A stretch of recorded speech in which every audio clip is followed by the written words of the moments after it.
Hi. So I, 24 female, am writing this incident which happened to me recently. I come from a pretty wealthy background, with my father being a movie producer. We live in a small country by the ocean, so there is a good chance my dad isn't that well known internationally. My 48-year-old dad, let's call him Theo, had met my mother when they both were my age, 24, and got married after she got pregnant with me. Unfortunately, due to some unforeseen complications during pregnancy, my mother passed away right after giving birth to me. My dad had been a single parent since then for almost 10 years. No doubt he got a lot of offers from very attractive women, but he always prioritized me over his personal relationships. My dad had amassed a lot of wealth during his initial years, and so we shifted to a more film-centered city when I was 12. I had a lot of trouble settling into the new school because of bullying. There were two guys in my grade who daily used to make fun of me because of how I was dressed. My dad dressed me. And the limits were crossed when they accidentally pushed me down 2 stairs. My dad was called to the school, but didn't meet the bullies or their parents because of his hectic schedule. My dad had always been there for me, but he wasn't able to be present much due to his hectic job, and so he decided to send me back with my grandparents, at least till I was able to adjust to a new setting. My grandparents have been absolute angels and have raised me like I was their own child. My dad did come back on holidays and other family events, but that's all I saw of him for the next 6 years, so it is safe to say that I grew distant from him. I started to realize something was fishy when I heard my grandparents whisper about something that was related to my father. I was 15 during this, so I directly confronted them and asked about the issue in hopes that it was about my dad finally taking me back with him. That is when my grandparents told me that my dad had married this woman he met during the shooting of his show. They told me my dad and the woman, let's call her Lisa, eloped the day before and were going to visit us. I wasn't pleased with this because my dad started a new family after abandoning me, but because I didn't have any say, I pouted and waited for them to come. Lisa had a very off vibe from the moment she stepped inside my grandparents' home. I could feel all her pretentious behavior of being very kind towards me, but just for the sake of my dad. I was glad at that moment that I didn't live with my dad anymore. On talking further, it was revealed that she was a divorcee with 2 kids, who I might get to meet if I ever visited my dad's mansion. My dad did ask me if I wanted to leave with him because I was old enough now, but I outrightly denied it, feeling hurt and abandoned by him, and so they left. Later on, talking with my grandparents, I realized we all had the same instinct about her pretending to be nice. Anyway, that was over, and I completed my education in my grandparents' town. I worked extremely hard at school in order to get into film school and was able to get into the best one, along with a few others. But the problem was that it was in the city where my dad and his family lived. I was happy on my own and was fine with my grandparents, but I fear that if I went to my preferred college, I would have to face restrictions from my dad. I have always had an interest in technical jobs at the set, basically camera work. Once my dad got to know that I had been selected in the best college in his city, he was ecstatic to have me back home. I did make it clear to him that if I stayed in the city, I didn't wish to be kept tabs on by him or his family at all times, to which he agreed.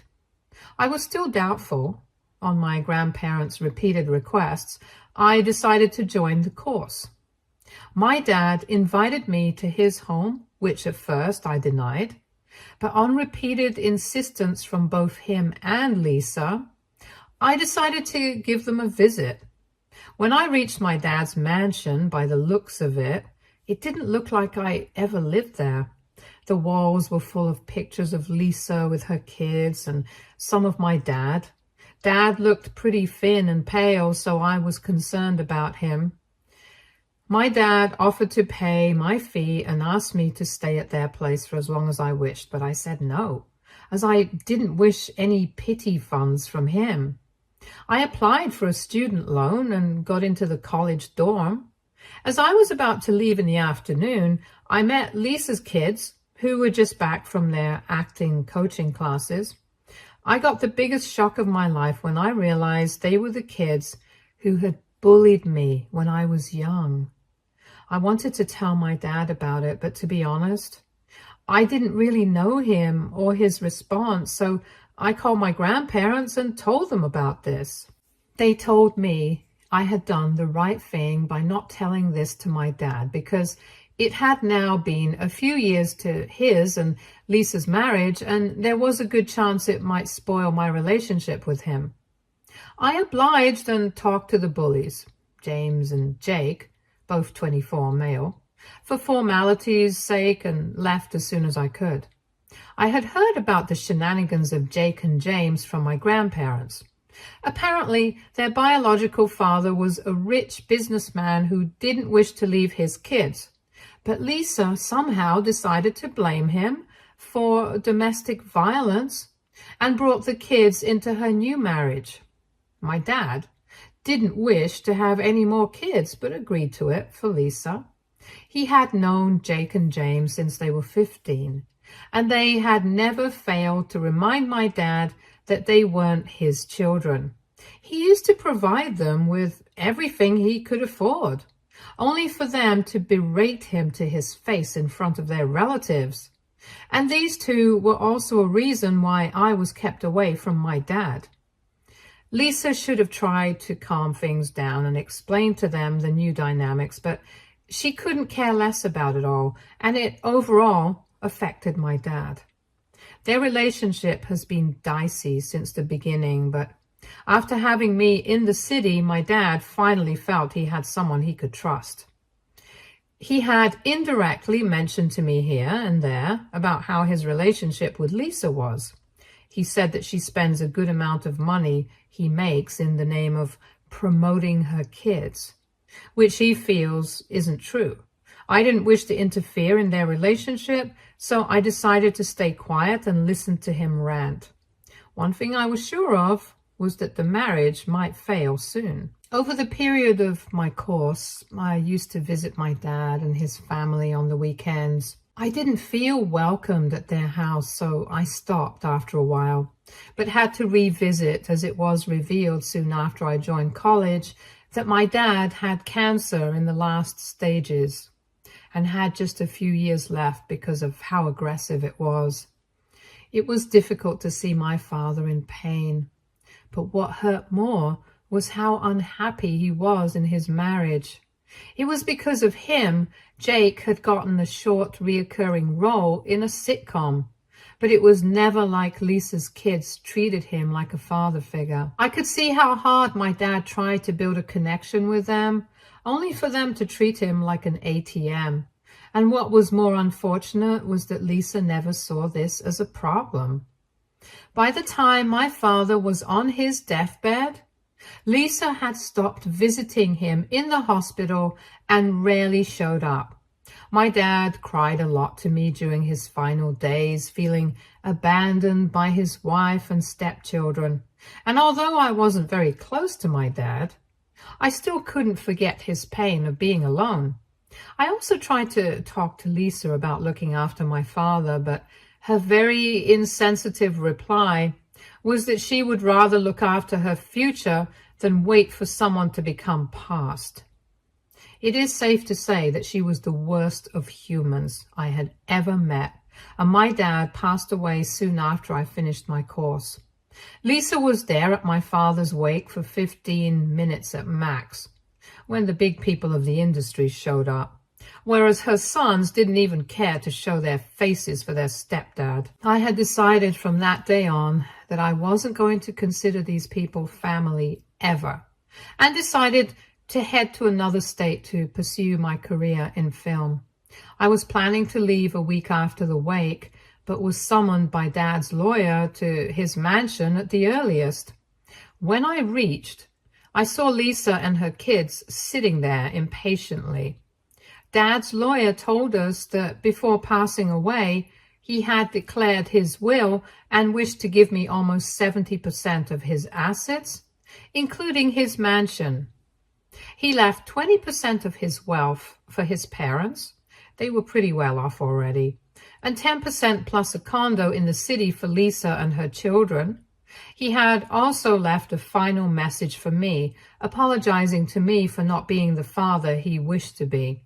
I got overwhelmed and emotional at all this, but the real shocker had come to Lisa and her kids. She gave me an angry look before leaving the mansion, enraged. I asked Dad's lawyer what the consequences of this could be, and he assured me that I had nothing to worry about, as whatever those three plan on doing would definitely be illegal. I decided to cancel my plan of moving to another state, as I had a home to myself now. I called Lisa soon after and asked to take all of her and her kids' stuff away, as this wasn't their home anymore. Lisa was obviously upset and asked why I was being so cruel to them after knowing what they were going through. I happily replied that I'd rather look at the future than my past, and she cut the call after having a taste of her own medicine. I did get a few nasty texts from her for some days, but I enjoyed her being miserable after what she had done. I had left the mansion for the weekend to visit my grandparents and tell them what had gone down. They weren't as shocked as I was because they had suspected Lisa's intentions for a long time, but were glad that she was getting karma for treating her son like a broken thing during his last days. I had a good weekend with them and went back to the city, only to have my mansion's door already opened. I suspected a burglary and called the cops and Dad's lawyer. He was the only person I knew well enough. Immediately, when the cops went in, they realized it was Lisa and her children who had broken into the house while I was gone. They were clearly acting stupid and mentioned their reason for breaking in was because this was their home and no one could kick them out. They also blamed Dad's lawyer for making a fake will in collaboration with me because there was no way Theo, Lisa's dear husband and James and Jake's father, could do them so dirty and leave them with nothing. The cops were angry at this immature behavior and were ready to arrest them, but my dad's lawyer asked me to not send them to jail just yet because he had a better plan. I suspected his intentions, but still decided to listen to him and asked the cops to not press charges just yet. Dad's lawyer took the cops aside and told them something, after which they left almost immediately. He invited me inside the house along with Lisa and her kids and asked us to wait for a few minutes while he left to bring something to show us. I was scared for my life. Left alone with them, but Lisa knew better than to get arrested for assault, so we sat and waited, while those three kept berating me for fraud. Soon, Dad's lawyer showed up with a box in his hands. What he told us next was something no one had expected. So apparently, my dad had known for a while now that Lisa was cheating on him. When he started getting sick and her behavior changed towards him drastically, he talked to his lawyer and, in order to safeguard my interests for the future, added another point in the will that the share he was going to give Lisa and her children could increase by 30%, taken from my share, given that she had been faithful to him for the rest of the time he was alive, and this would happen only if Lisa consented to it. She immediately said yes, and my dad's lawyer handed her the paper to sign in. consenting to this arrangement. Lisa's face lit up hearing this, but it was all going to come crashing in a few seconds. It was also mentioned in this arrangement that if Lisa is found guilty of cheating with proof, then she would also end up losing the initial 10% she got. She signed the consent form irrespective, considering that there was no way any evidence against her could be gathered. After everyone was clear with the arrangement, my dad's lawyer proceeded to take out a pen drive and a set of papers from that box. He handed the papers to me and played the videos on his laptop. Apparently, my dad had secretly installed a CCTV in the living room to catch Lisa. Not only did it catch Lisa with another man in the house, but also recorded some intimate situations which assured that she was indeed cheating on my dad during their marriage. The papers he handed me were some pictures of Lisa with the guys she was cheating on my dad with. I know this sounds like the plot of a good TV show, but I guess Dad had learned a lot from his career. Since Lisa had now signed the papers that she would get nothing, her face turned pale, realizing what she had done. She immediately began throwing a hissy fit, that this was unfair to her and her children and that she should have been told about the proof being present. My dad's lawyer reminded her that even this conversation, where the clear rules of the will were stated, had been recorded in the CCTV camera right behind her, and that she should now go pack her stuff to leave the condo she was given soon.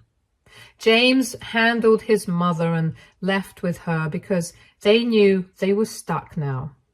My dad's lawyer, before leaving, asked me to be prepared for a court case and get the locks changed as soon as possible to avoid further breaking in.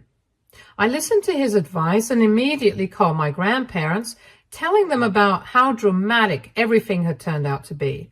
My grandparents decided to come stay with me for the next few days to ensure my safety. Update 1.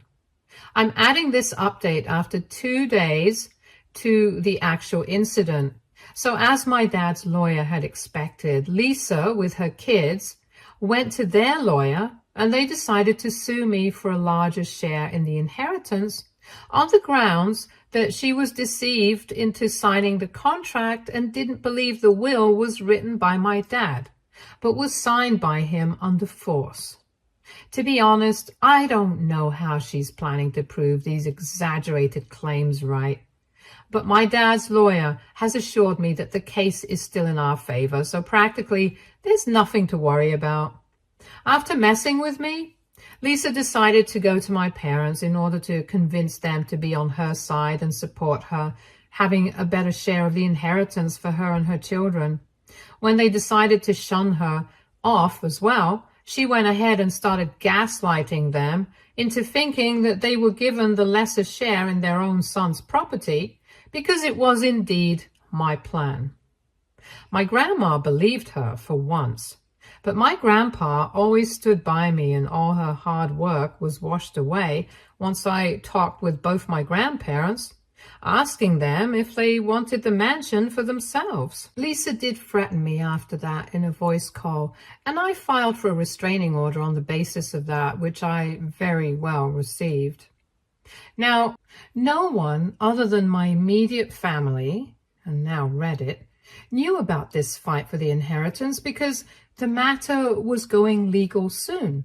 But my very smart stepmother, Lisa, decided to go to the film fraternity and cry wolf about her dead husband, that he was pressuring her to give everything to me after his demise, and now we have plotted the will in an attempt to leave her astray. A lot of people knew my father and what a nice man he was, so they called her bluff and asked her to get checked. Some others questioned her because she was in a good enough job too, so why was she crying about the money? Basically, her plan to garner sympathy backfired pretty nicely, with Jake losing the job he had gotten because of my dad, as the production company didn't wish to associate with someone this controversial. One bad thing that happened during all of this was that local media tabloids picked up the news and had now been bothering me and my grandparents for a comment on this. My dad's lawyer has asked us to stay away from the negative attention as much as we can, but it is getting difficult with each passing day. Update 2. Hey again, it's been a few more days and unfortunately, things have only gotten more complicated. I didn't expect this, but Lisa has somehow found new ways to escalate the situation. After she lost credibility with the film industry and Jake lost his job, I thought Lisa would back off, at least for a while. But of course, I was wrong. She doubled down on her efforts, and this time she's not only targeting me, but also going after my friends and other family members, spreading lies and trying to isolate me from anyone who could be a support system. The first incident happened when my dad's lawyer received a letter from Lisa's legal team claiming that I was emotionally unfit to manage the estate. Her argument was that I was still grieving and in no state to handle the complexities of the inheritance. It felt like a low blow, trying to use my grief as a weapon against me, especially considering how hard I've been working to manage everything. What's worse, Lisa also claimed that I had a history of mental health issues and wasn't capable of making rational decisions. The letter even included a few names of family friends she had apparently spoken to who were concerned about my well-being. I have no idea how she convinced these people to support her claims. Some of them were people I hadn't even spoken to in years. But it was clear Lisa was trying to make me seem unstable. I spoke to my dad's lawyer about this latest development, and he reassured me that it was just another desperate attempt by Lisa to get her way. He reminded me that we had evidence of my ability to manage the estate and that her claims wouldn't hold up in court. Still, the fact that she was willing to go this far showed how determined she was to keep pushing. I also found out through mutual acquaintances that Lisa has been reaching out to some of my dad's former business partners, attempting to turn them against me. She's trying to damage my reputation, making it seem like I'm incapable of continuing my dad's work. Fortunately, most of them knew my father well enough to dismiss her claims. The final straw came just yesterday when my car was vandalized. Someone keyed the side of it and left a nasty note on the windshield that said, "Karma's coming for you." I can't prove it was Lisa, but it feels like something she would do, especially considering the timing and everything else going on. I filed a police report, but without evidence, there's not much they can do. Still, it left me rattled. The whole thing is escalating beyond just legal battles and manipulation. It's turning into outright harassment. I've spoken with my lawyer about all of this, and we're preparing to bring up the restraining order again in court, along with the harassment and defamation. At this point, I'm not just trying to defend myself legally. I'm trying to protect my sanity and peace of mind. Every time I think Lisa has hit rock bottom, she finds a new way to drag me back into the chaos. It feels like I can't escape her grasp no matter how hard I try. I also had a long talk with my grandparents, who have been my rock through all of this. They're just as fed up with Lisa as I am, and my grandpa even suggested that I sell the mansion, move somewhere far away, and start fresh. I have to admit, it's tempting. The idea of leaving all of this behind and building a new life where Lisa can't touch me sounds like a dream. But at the same time, this was my dad's home. Update 3. It's been a whirlwind of events since my last update, but things have finally reached a turning point. Lisa was officially taken to court, And let's just say things did not go the way she hoped. After months of dragging this mess through the threats of legal battles, the court ruled in my favor, completely shutting down her claims about being deceived into signing the will and alleging that my dad was coerced. It was clear that Lisa and her lawyer were grasping at straws, trying to make a case out of nothing. When the judge handed down the verdict, you could see the shock on Lisa's face. She had spent all this time convinced that she could manipulate the system, just like she tried to manipulate everyone else, but it didn't work. What happened next was even more chaotic. After the court hearing, there was an intense confrontation between Lisa and her sons, Jake and James, in the courthouse hallway. I didn't hear everything, but from what I could gather, her sons were furious with her for losing the case.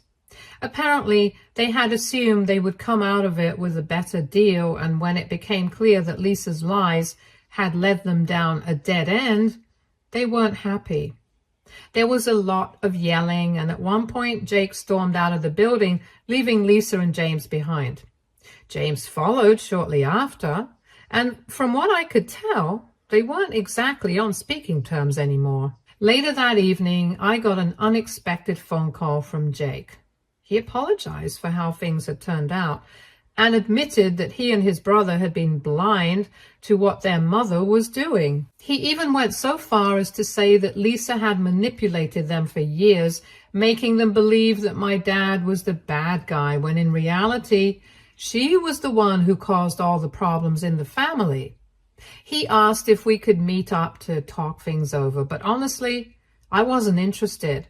I had no desire to get involved with them after everything that had happened.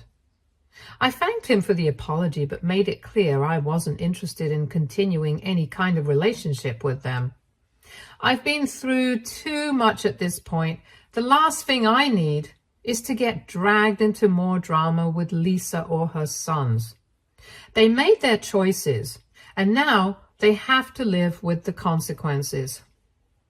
I told Jake that I wished them well, but that it was best if we all moved on separately. Update 4. Hi Redditors. This will be the final update on the whole saga, as things have now been sorted out. This update is for the people asking about my grandparents and how life has been for me. It's been a few months since the court case ended and things have finally settled down. After everything Lisa pulled with the inheritance, the court's ruling was a relief. There was no sympathy left for her, not from me, not from her own sons, and certainly not from the wider public. She had tried to manipulate and lie her way into getting a bigger share of my dad's estate. But in the end, she had nothing but humiliation to show for it. After the court case, I released a short statement through my lawyer. I didn't want to get dragged into more drama, so I kept it simple. I said the will was legitimate and that the court had confirmed my father's wishes. I expressed how hurtful and unnecessary all of Lisa's actions had been, especially after everything my dad did for her and her kids. I made it clear that I had no intention of commenting further on the matter and that I would focus on moving forward with my life. Since then, Lisa's situation has only gotten worse. Her attempts to get sympathy by playing the victim failed spectacularly. The industry my dad had helped her get into has pretty much turned its back on her. No one wants to work with someone who aired out their family's dirty laundry in such a manipulative way. Word got around about the lies she told and how she tried to twist everything to her advantage. Last I heard was that Jake and James cut ties with Lisa completely. They moved out of the condo and haven't spoken to her since. I heard through some mutual acquaintances that they reached out to a few people in the industry for work, but no one wanted to take a chance on them after everything that had happened. It's sad, really, but I can't bring myself to feel bad for any of them. They stood by while Lisa made all these false claims and went along with her lies. As for my grandparents, They've been nothing but supportive through all of this. After everything was finally settled, I offered them the mansion as a gift. They were hesitant at first, but eventually they accepted. I know my dad would have loved for them to have the house. It feels like the right thing to do. And honestly, it gives me some peace of mind knowing that the mansion is in good hands. They've already started talking about renovations and updating a few things while keeping the heart of the home intact. It'll be their space now, and I'm happy for them. As for me, I'm moving on to a new chapter. A huge project came up overseas, and I'm taking it. It's a big career opportunity, and it couldn't have come at a better time. After everything with Lisa, I realized I needed a fresh start. A change of scenery, new challenges, a chance to focus on myself and my work, away from the toxicity that's plagued me for the past few years. Before I leave, I've been spending a lot of time with my grandparents, helping them settle into the mansion, making sure they're comfortable with everything. They've been my rock through all of this. And knowing they'll be living in the house that my dad loved so much is comforting. It feels like a full circle moment. Stay tuned for more stories from our girl relationships.